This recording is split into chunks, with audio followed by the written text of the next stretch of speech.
कामदेव और रति की प्रेम कहानी हिंदू पौराणिक कथाओं की एक प्रसिद्ध और रोमांचक कहानी है। कामदेव को प्रेम, आकर्षण और काम वासना का देवता माना जाता है, जबकि रति उनकी पत्नी और प्रेम व सौंदर्य की देवी है।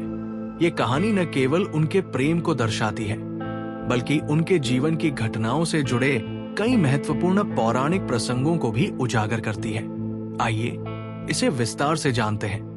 कामदेव को संस्कृत में काम, इच्छा और देव, देवता के संयोजन से जाना जाता है।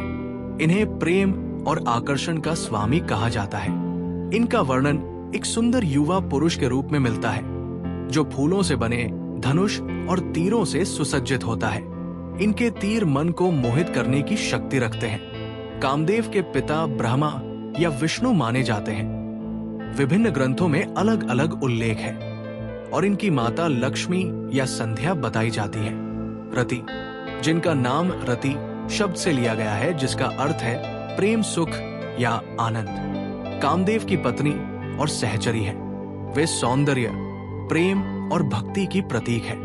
रति को भी अत्यंत सुंदर और आकर्षक माना जाता है, जो अपने पति के साथ मिलकर प्रेम और सौंदर्य का संदेश फैलाती है। पौराणिक कथाओं के अनुसार जब ब्रह्मा ने सृष्टि की रचना शुरू की, तो उन्हें लगा कि केवल प्राणियों को बनाना पर्याप्त नहीं है। सृष्टि को आगे बढ़ाने के लिए प्रेम और आकर्षण की आवश्यकता थी। तब उन्होंने अपने मन से कामदेव को उत्पन्न किया। कामदेव को यह जिम्मेदारी दी गई कि वे प्राणियों में प्रेम और संयोग की भावना जगाए। कामदेव के साथ उनकी सहचारी के रूप में रति की उत्पत्ति हुई। कुछ कथाओं में कहा जाता है कि रति संध्या काल की देवी की पुत्री थी, जिन्हें कामदेव के लिए बनाया गया। दोनों का विवाह स्वर्ग में धूमधाम से हुआ। ये जोड़ा प्रेम और सौंदर्य का प्रतीक बन गया और उनकी उपस्थिति से चारों ओर बसंत ऋतु जैसा माहौल बनने लगा। कामदेव और रति का जीवन प्रेम और आनंद से भरा था। कामदेव अपने फूलों के धनुष, पुष्पधनु और 5 तीरों हरण, रोचन, मोहन, शोषण और मारण के साथ प्राणियों के मन में प्रेम की भावना जागृत करते थे। रति उनकी हर यात्रा में उनके साथ रहती थी और उनकी शक्ति को पूर्ण करती थी। दोनों का साथ इतना अटूट था कि वे एक दूसरे के बिना अधूरे माने जाते थे। कामदेव के साथी के रूप में भ्रमर, भौंरे, कोयल और वसंत ऋतु भी थे, जो उनके प्रेम संदेश को और सुंदर बनाते थे। रति और कामदेव का प्रेम न केवल शारीरिक आकर्षण तक सीमित था, बल्कि ये आत्मिक और भावनात्मक स्तर पर भी गहरा था। कामदेव और रति की कहानी का सबसे महत्वपूर्ण और प्रसिद्ध हिस्सा भगवान शिव के साथ जुड़ा हुआ है। एक बार जब राक्षस तारकासुर का आतंक बढ़ गया, तो देवताओं को पता चला कि केवल शिव और पार्वती का पुत्र ही उसे मार सकता है। लेकिन शिव अपनी पत्नी सती की मृत्यु के बाद गहरे ध्यान में लीन थे और संसार से विरक्त हो गए थे। पार्वती शिव को पति रूप में पाने के लिए तपस्या कर रही थी, पर शिव का ध्यान भंग नहीं हो रहा था। देवताओं ने कामदेव से मदद मांगी। कामदेव को पता था कि ये कार्य खतरनाक है, लेकिन सृष्टि की भलाई के लिए उन्होंने इसे स्वीकार किया। रति ने उन्हें रोकने की कोशिश की और कहा, स्वामी, शिव का क्रोध बहुत भयंकर है, कृपया ये जोखिम न ले।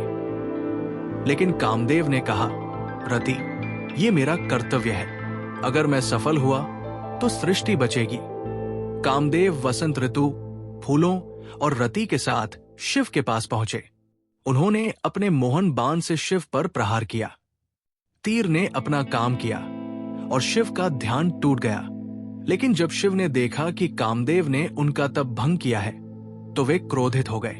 उन्होंने अपनी तीसरी आंख खोली और उसकी अग्नि से कामदेव भस्म हो गए। रति ये देखकर विलाप करने लगी।